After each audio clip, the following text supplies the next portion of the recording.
Hello guys, I just lost the funded account. I mean, it was not funded, but I was in the challenge. I had 2000 on the account, and the one important rule was to not trade when I'm not home.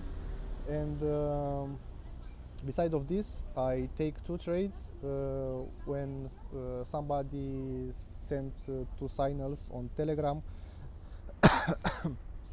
which was not using my strategy, also not in the trend. All the mistakes was in these two trades, and the account is gone. I will continue. I won't stop here, but I don't have money to buy another account right now.